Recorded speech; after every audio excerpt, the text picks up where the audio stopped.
What's going on, Gainz Nation? Roman Long here, and we've got my homeboy with a killer tan. Hey, Antoine. Thanks for tuning into the Gainz Podcast. Boom, episode 32. Can you believe it, folks? 32. I think I saw a notification this morning. I'd have to go back into it. I think our listeners downloaded on Buzzsprout the episode 31 hmm 31 times. Yep. Yep. Downloaded 31 times. Isn't that crazy? No, it's nice because now we have a different type of content where we wanted to do this for a long time. It's just, getting the guest on, getting the ideas brought up, so we could go ahead and give different content to the listeners and the people viewing. And it's really great to see like the positive feedback. I've had some personal people text me and kind of tell them how the experience was, and we had that group conversation with another friend of ours, to have that feedback. So it's awesome, and I'm glad that you guys liked it, as well as we're sorry to say we're gonna have no guests on today. Just us, folks. Yeah. So no, I mean it's really good to see. We're on episode 32, and I hope everyone's out there listening. They're like, hey, Antoine and Roman aren't going anywhere, and they've got some great content coming and more to come and all that. Also, another thing is too, Roman, you and I actually have to have a talk about the growth of this podcast. So I had someone reach out to me, and but we'll talk about that off the show. So Okay, sounds good. so what are we talking today, buddy? What's going on today? Man, so we've been cooped up in our homes. People are starting to atrophy away. They're like, 2 months already. I had the biceps. Now the biceps are gone. Like, what happened to the arms? And they're starting to think about strength. And they're thinking, man, I want to get strong. I want to feel strong. Well, what better to talk about if you want to feel strong, get strong, be strong than the squat? Maybe the most foundational movement pattern that we have as humans. When we're babies, we're little babies. We squat before we run. We get into that squat, that ass to grass squat, and we stand up and we look around like, oh my God, this is a totally different perspective. And then we become creatures where we just start like falling all over the place. So before we can even run, folks, we learn to squat. So what we're talking to you about today is everything you need to know about how to get back in the gym or just stay at home and squat until your buns fall off. Squat until you have that hashtag squat booty that I'm always talking about on my Instagram. And also, this is part of a little series that we're going to be doing for the next couple of ones too. So, do you want to kind of quickly go over like what we're going to be talking about on the next couple ones, or do you want to wait to kind of tease, or what's going on with that, Robert? We definitely tease it out. So, in the spirit of strength, powerlifting has some like really nice metrics in the three big lifts that it looks at. So we're talking squat, we're talking bench, we're talking deadlift. So we're going to bring you at least a 3, maybe a 4th bonus episode in a little Gainz Podcast mini series where we go over each of the moves, how we would program them, how we do them ourselves, form, all that fun jazz, how it's going to like level you up, turn you Super Saiyan. We're going over all that, folks. I love it. Yeah, I love it. So, with that being said, people are squatting still. I mean, squatting is a function of movement where you're going to be doing until the day you die. I mean, you even squat to go poop these days. Like people, you guys don't even realize. What if you try to load like 500 pounds to squat the poop? That you just don't. You got to be ready for anything. It just. That's right. It doesn't stop here. So what is one, I'd say we should probably go by like I guess sport of lifting. I know powerlifting is like a focus of ours when it comes to these like lifts and kind of ways that they perform in the competitions. But like, do you want to go over like maybe bodybuilding first? Do you want to go over our forms when it comes to the squat, or how would you like to go about it? For sure. So I think we would cover it, the squat from at least 3 different populations. So we could say power lifters. So what like a powerlifting squat might or might not look like, for example. We could talk about a bodybuilding squat, what that might or might not look like, programming, form, all that stuff, and then Gen Pop squats, what that looks like. What would you like to start off with first? Yeah, I would like to talk about what's easy for me coming from like the bodybuilding scene, because the bodybuilding scene has so many different like ideas when it comes to squat. But it's crazy when it comes to bodybuilding. The first thing I think about when it comes to squat is like, man, where are you lacking when it comes to like body parts? So like, obviously Roman and I know like, if you're new to bodybuilding, you are getting judged on how like perfected you are when it comes to like your quad development, your hamstring development, your glute development, your calf development when it comes to the squat. So when it comes to like a human body or how you're built, you're going to want to form your squat training or any variation of squat to that lagging part. For instance, you know I remember when I did my first bodybuilding show, I, you know, I was talking to this older gentleman that's like, I think he was like in his 50s. He's done like, 20 plus competitions. Very nice guy. Very, he approached me right away, like in the back, the pump room, they call it. Obviously all the guys are getting their tan polished. They're pumping when it comes to trying to get their body parts ready for like the actual show. Your show out when you're showing out all your muscles, you're flexing all of them. But even when you think of like more of like the interior muscles or the outer muscles of your quads or even your glutes, like some people, they'll choose like a closer stance squat, a wider stance squat. So, talking about that, like, the closer stance squat is going to activate a little bit more of your quads. But if you are already quad dominant and you're like building, your quads already pretty much built, if you move your squat out a little bit more, you're going to let your hips and your glutes work a little bit more. So, that being said, if like something, if you want to build more your quads, definitely recommend maybe something with like a closer stance on there. So when you're pulling out of the hole, you're gripping your feet to the ground, you're using more of the quad structure power in that muscle and that movement. So that's something like one recommendation for bodybuilding. I think you need to look at the movement as, like I said, either lagging or if like you're not genetically enhanced in those portions of your body of the lower trunk. So I don't know if you want to add anything on that, Yeah, Roman. definitely. Yeah. What do you think? Like, was that like a good kind of summary when it comes to like bodybuilding? Yeah, it's really interesting. So I think you would cue it, and you might program it like a little different than I would. So for bodybuilding, I don't care too much about your stance unless it was like super wide. I Yeah. think it has to meet like your anatomy, but you can fudge that for sure. Like I've done squats. I've like been able to squat like 135 for like a shit ton of reps, like maybe 20 reps with my feet like this far apart, pointing forward, and then I'll do like crazy sumo where my feet are like 4 feet apart, like I'm 5'5", 5'6", like I'm not that tall, so like for me to splay my feet out that far, like that's pretty wide. So like what I mean to say is that like your foot placement can be like quite varied, but I'd say that whatever muscle group you're trying to target, that's pretty much like the art of bodybuilding, is trying to stimulate and work like particular muscle groups. Now you might not just be trying to target one, you might be trying to target multiple, like from an efficiency standpoint, especially like if you're busy but you still want to do bodybuilding.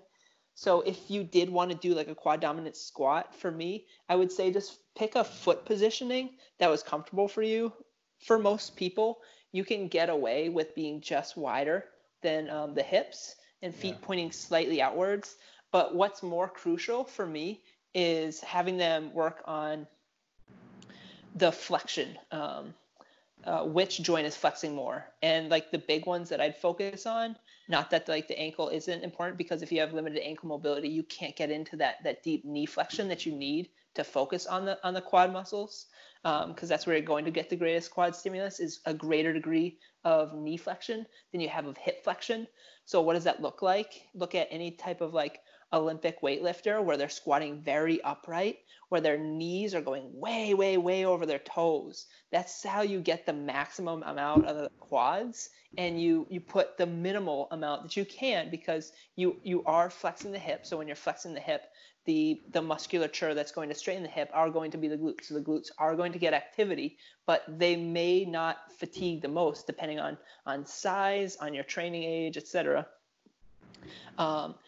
If you're focusing more on that knee drive and that like upright torso, because you have less of that hip flexion. So that's what I would cue more. So I would cue to, there's a couple ways that you can cue it. You can cue it where like, you'll see like Dr. Mike does it like pretty extreme, where he will shoot his butt way back until it can't go any further, and he'll just drive his knees forward. And he's very, very, very upright with his torso when he's squatting. That can take some people years, and some people unfortunately might not ever be able to get to that. So what might help is throwing on Olympic weightlifting shoes. So you might want to like grab a pair of that, or if that's like, dude, that's like too expensive, you can grab a wedge. Anything that you can use as a wedge. It could be a 45-pound plate, like an iron plate that you sneak under your heels. You put your heels up, just obviously be careful when you're walking it out. Point your toes out, and that'll help you stay much more upright when you go down into the squat, and really feel when you're coming up out of the hole. Try to control the movement, because like any additional bouncing you have, it's called like the amortization phase, or just like essentially like you'll see people do it all the time in weightlifting, like clean and jerk and the snatch. They'll literally bounce out of the hole. They're doing that because they're like lifting at maximal weights. Bodybuilding, you're very intentionally lifting at sub-maximal weights. Like you might be doing 5s, you might be doing 8s, you might be doing 10s, 12s, 20s. You can be killing yourself with 20 rep back squats. Well, anything over 8 is pretty much bodybuilding or cardio, right? Yeah, for sure. So that's how I would like cue or coach that. If ankle mobility was a big issue, because it seems to be a big issue for people, I would say create a protocol, whatever the protocol is. One thing that I'm doing to work on my ankle mobility, I'm using a box, so pretty much just like a chair or the couch, and I'm forcefully driving my knee over my toes to get as much knee flexion as I can. I'll do that for about 3 sets of 10 reps on each side, and then I'll test my pistol squats. So pistol squats has been something that I've been trying to work on recently. But I'm also going to use that training. I hope for that to transfer over once the gyms open back up. And one of the movement patterns I'm going to use to train my quads, hopefully get them massive, some Kai Green quads, is a back squat, because I love squatting so much. So I'm going to continue to see if I can use that movement to be maximally stimulative of the quads. So those are just some tips that I'd provide. Yeah, and when it comes to the squat too as well for bodybuilding, the only thing like I wanted to kind of finish off is, yes, the squat's important. Yes, like, obviously Roman and I probably do, strongly advise like you do it, but like if you have no intention of like, competing in powerlifting, or if like for some reason you got injured, or if you need to, if you found better stimulus in like either like a leg press, a front squat, maybe a hack squat, or even like lunges, something like that will be able to get that stimulus in your quads, your glutes, your hamstrings, and all that good stuff, and make you show ready for the bodybuilding show, which is the main point of bodybuilding. Absolutely. Yeah, for sure. So you want to move on to maybe powerlifting now? Yeah, for sure. So powerlifting, there's a couple of different things you'll see. So you'll see like some people carry the bar way down in the back. What the heck are they doing? It's on their rear delts. I thought that that is supposed to be on the top of the traps. Like, keep that thing away from the neck, but why the heck is it way down there? That thing's going to fall and hit their booty, their big powerlifting booty. So you'll hear there's like a lot of discussion or conversation in the powerlifting community, high bar versus low bar. Low bar essentially gives you a little bit more of a mechanical advantage for some people that are going to take greater advantage of deeper hip flexion. So their torso is probably going to be bent over a little bit more. So they're going to have a greater degree of hip flexion and a lesser degree of knee flexion compared to the more upright bodybuilding style that we were just talking about. So the bar might be further down on their back. Once again, foot positioning is what is most comfortable for you. You're going to see certain things like the programming is going to be like much different. So somebody like Johnny Candido was saying recently, like when people get back in the gym, and if they're like aspiring powerlifters or if they are powerlifters, like you need to hit that single like pretty early on. Like you're not going to go for like an all-out max. Let's say like your all-out max is like 400 pounds. Like you're not going to touch that, especially if you haven't been squatting all the way during quarantine. But you need to work up to a decently heavy single. Like it might only be like 275, and then you say like, okay, like I'm good. Like that felt like it was like an RPE 7, meaning that like I had 3 left in the tank. But like you need to practice that, because when it comes down to like a competition powerlifting squat, like there are certain things that you have to do to meet that standard. So that standard is essentially you're going to unrack the bar, you're going to walk it back however many steps. You want to maintain like or think about efficiency. So if you get like 10 steps while you're walking the bar back out, like maybe like reduce that down to like 4 or 3 or 2. So if you get 10, maybe start with 8 steps back and then continue to reduce from there. You're going to get a like a start command. You can go down for a competition powerlifting squat to count. For most federations, you're going to look at the hip crease has to be below the top of the knee. So it's essentially breaking parallel, but it doesn't make sense to train like a powerlifter to squat ass to grass if they're in season. If they're out of season, sure, totally. And another thing that I really like that Johnny Candido likes to talk about or does talk about is looking at like the efficiency of the squat. So every squat is not going to look exactly the same. If you were to video 20 singles, they might have like certain degrees where like you might be slightly above parallel, you might be like a couple inches below parallel, etc. And if the average like combined together looks to be just below parallel, you're absolutely perfect, because there's certainly going to be times where you think that you got to depth, and then you look at like, let's say like you're videotaping for like, you know, your own personal like reasons, whatever it might be, correcting form, and you say like, oh shit, like I missed it on that one. So the next one you make sure to go extra deep, and you do go extra deep. That culmination of the training should create the specific adaptation where your approximate average distance in your squat should be at that like just breaking parallel. That's kind of like a way nuanced point that I probably didn't have to go over at all. But I think like hearing him like talk about that was like super interesting and like very eye opening as well. As like you and I have talked about, like maybe potentially someday, possibly if COVID-19 like ever goes away, like maybe doing a powerlifting meet. So it's just, I think, a useful piece of information. I think our listeners, if they wanted to get into powerlifting, could keep in mind. Yeah, and also, you know, please DM me if you are selling a barbell or a rack that you want to sell me.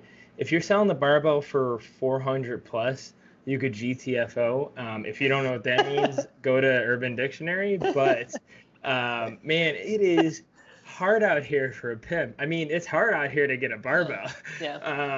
Even with every online site, man, they're all out of stock. So if anyone has a barbell and they're in the Chicagoland / South Suburb area, please send over a DM for a price quote for me, because I would love to buy one, and I am willing to meet anyone or drive anywhere if you want to ship it.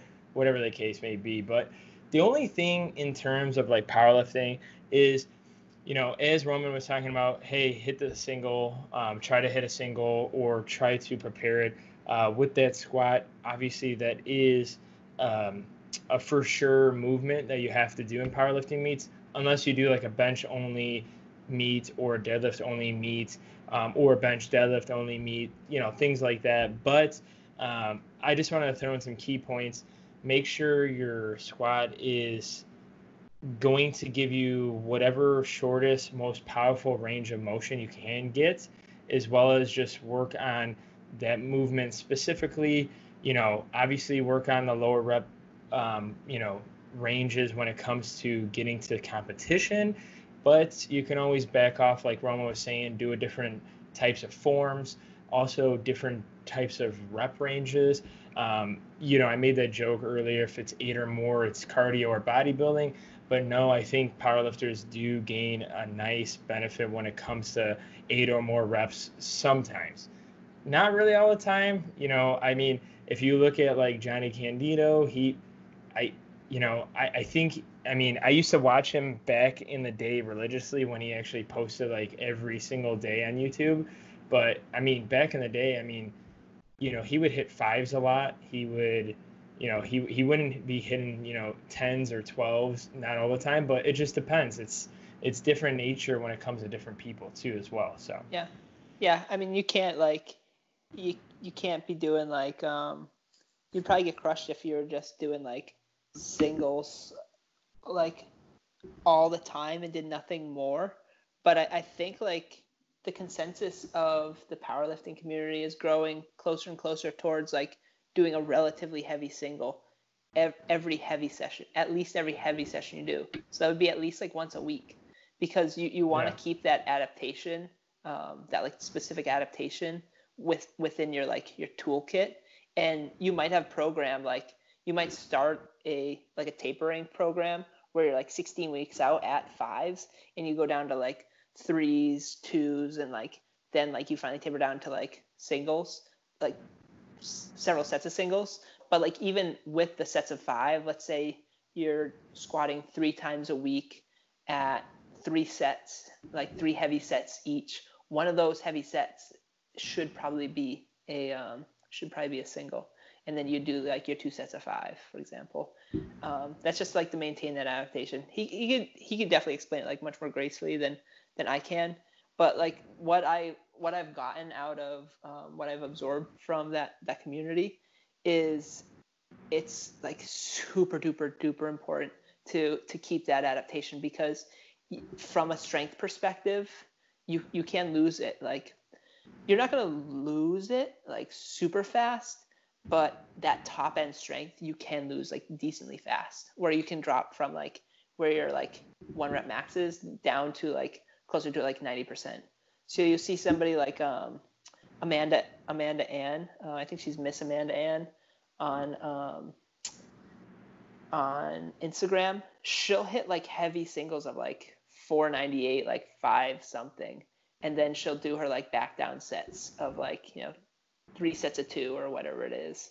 But she'll do that like once a week, and she's like top of her class. And not saying like, oh, like she's kind of like an oddity. It seems like that's becoming more and more prevalent within that community. Yeah, and then I guess I said one last thing last time, but when it comes to the squat, and if you're doing powerlifting style, we went over before in recent podcasts about like raw, not raw lifting when it comes to powerlifting, but just make sure you pick a federation that covers those grounds or whatever works with you. But make sure you just have the right equipment. If you want to squat in flat shoes or heeled, Olympic heeled shoes. If you want to do knee wraps, no knee wraps, belts, no belts. If you have any questions about like powerlifting belts, there's a whole lot of resources out there. Like I use an Inzer belts. I think it's a 5mm, and I think they make like I think they make like a 7mm, which is a little bit thicker. But if you're not squatting, I think it's like they recommend like if you're not squatting like over 400 pounds, don't get the thicker one, because like this belt will, be so thick where you probably should have the musculature to like be able to hand it, or like the fat, or just the area around your core, because you won't want like too thick of a belt when it comes to squatting, because you can damage organs if you put it too tight, or B, like, hey, you're not squatting that much, so why spend the money on something that's not going to be so beneficial? So yeah, so I think we should go over just that one more when it comes to like Gen Pop, because sweet. we'll probably have just a time for that one more, but we should go over Gen Pop next. Yeah, for sure. So I'd say like this is probably a population where like there's a couple of tests I would do, like if you're interested in like developing strength. You're like, oh, this is really cool. Like they're talking about like a bodybuilder could use a squat to like get massive like quads, or if like they bend over a little bit further, they could do it to like grow their glutes. That's really, really cool. Okay. Like, oh, a powerlifter could like get super strong. So like I am planning on moving in a year or two, and like I would like to be able to squat down and like pick up these heavy boxes. So I wonder if this could like help me. Like I might as well give it a try. There's been some like pretty cool metrics or tests that have been like positioned by people that I think are really effective tools for you to try out yourself to see if you're ready to like essentially put a barbell on your back, because it might not be appropriate for some people to ever put a barbell on their back, like ever. Like they might have much more success with doing like a goblet squat where you're holding a dumbbell, and you can get up to like 100-pound dumbbell and like you can freaking crush yourself on something like that. But so this is Greg Glassman. I think I've talked about this before, but he essentially says like do a Tabata, and like make sure that you can like do the Tabata all the way through before you like start adding weight on. So it's essentially 20 reps of a squat within 20 seconds, rest 10 seconds, and then do 2 more sets of that. So you essentially have to get the 20 sets of squats in, each set within that 20 seconds, rest 10 seconds, then do it again, 20 squats within 20 seconds, rest 10 seconds, 20 squats within 20 seconds, then rest 10 seconds. That essentially is like a squat within a second. That means that you're able to like recover enough between each set so that you can like, or each rep so that you can perform another rep. So 1, it's a good cardiorespiratory test, and 2, it's a good like strength test to like also keep yourself safe. Like if you're just squatting like body weight style, like, and you're having trouble like meeting that Tabata test, like, all right, we'll just work on that. Like develop on trying to get to like hitting a set of 20 first. Let's say like you can only get like 4 or 5 air squats, like without, or body weight squats, I should say, without like before getting winded. Like that's totally fine. We all had to start there. You just have to build up from there. So let's start from like the ground up. You might be interested about like your foot stance. I would say this is the population that can like experiment most with it. You can try like super wide, you can try super close. I'd say in general, most people will find that just wider than their hips with their feet pointing slightly out. Some people say like as much as like 30 degrees. I'd say definitely experiment with it. See what feels most comfortable. Dr. Quinn Hennock, I think he's with, he partners with Juggernaut Training quite a bit. So Chad Wesley Smith and Max Ada. He has a really cool video on YouTube where he talks about like the internal and external rotation of the hip, so the femur, like in like it's the hip socket, and how that can affect your stance width. So you can probably look that up by just typing in Quinn Hennock. I think it's Henoch, and then squat. You should probably be able to find something. So he takes like 2 different squatters that are weightlifters. So they do the clean and jerk and the snatch, and he like shows how they have like different degrees of internal and external rotation of their hips. And he essentially points to like how that can be, how that points to like the strengths of the lifters and how they're playing to that strength. And like I don't think they ever did that themselves. They just like found that out naturally, but that might be something that you can watch and then test on yourself and say like, oh, like actually I have quite a bit of like internal rotation that I can perform like at the hip. So like a closer stance where my feet are pointing like more straight forward is more appropriate for me. Like that's totally possible. To the knees, for the most part, people say like Ed Cohen says like open up your taint. So essentially what he just means is like spread the floor with your toes. So like no matter what your foot position is, you do want to like spread your toes, meaning that like you're pointing your pinky out towards like the opposite edges of the wall, for example, and that's going to like bring your knees out slightly. That one prevents valgus, which for the general population is pretty good because valgus can it doesn't like mean only, but it can mean that there's like some sort of like break in the chain. There are some like very powerful lifters that do lift with quite a bit of knee valgus, and there's like a completely different reason why they do that. For general pop, you want to try to not get knee valgus. If it happens a little bit, like that's fine, but you want to essentially like train to minimize that. Knee valgus is just knees knocking together during the squat, so you want to minimize that. Some people will think it's can do it by like being conscientious about like spreading the floor with their feet. That's like the cue. Other people will say like keep the hips nice and wide. Other people need to keep their mind on their knees, whatever like works for you. The hips essentially are going to receive like some degree of flexion. That's totally okay, totally acceptable. What we want to think about on average is if you're putting a bar on your back or on your front, you want to have a relatively neutral spine. There's definitely certain degrees of neutral. If you look like a scared cat, it might be a little bit too much. So we want to achieve neutral spine. One way you can do that is by creating a nice tight shelf on your back. So there's a lot of musculature in the upper back. So when you grab the bar for a back squat, what I like to do is I like to bring my arms in nice and tight, bring the lats down, engage them, take a nice deep breath in, brace the core, and then I'm ready for my first rep.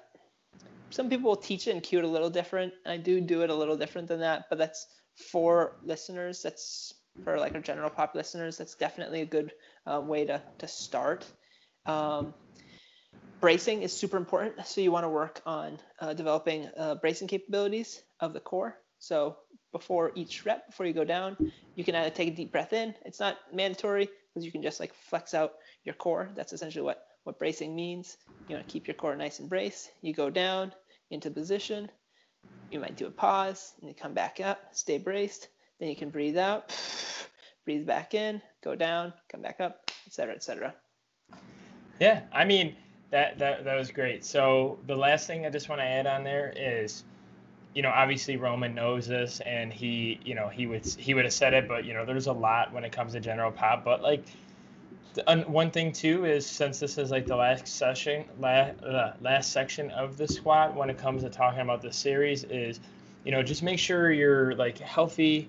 If there's some pre-existing factors that you shouldn't be squatting, make sure you're trying to clear those up before you do squat, as well as maybe get a quick physical or checkup with your primary care physician, and then go from there. I think that's all I really wanted to add, because you did really kind of give a nice descriptive general definitions of like pretty much a lot of the parts of that squat. So I don't want to go too much into that. So yeah, no, that's really good. Definitely like if you do feel weary about it, like ask your doctor, like, hey, I hear that like doing like squats, whether like you're interested in doing like bodyweight squat, a pistol squat, a front squat, a back squat, a goblet squat, whatever it might be, like, oh, I hear that there's like some good benefits for gaining strength from that. Like, what do you think? Yeah. Would that be like appropriate for me? That's totally a conversation you should have with your doctor, 100%.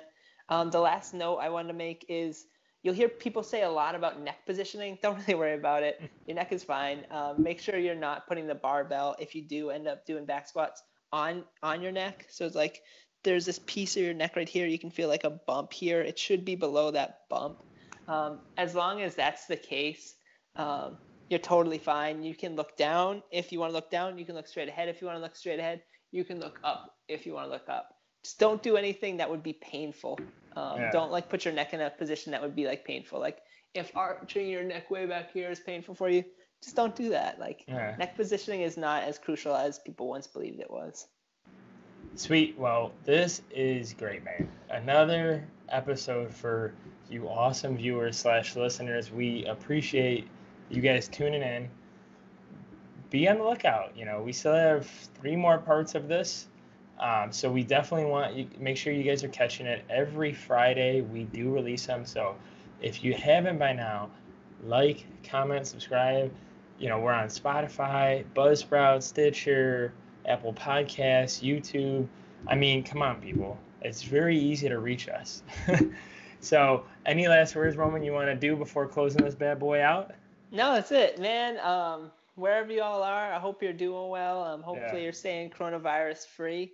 I hear like a lot of states, Antoine and I, we talk to a lot of customers like all throughout the country, which is kind of cool.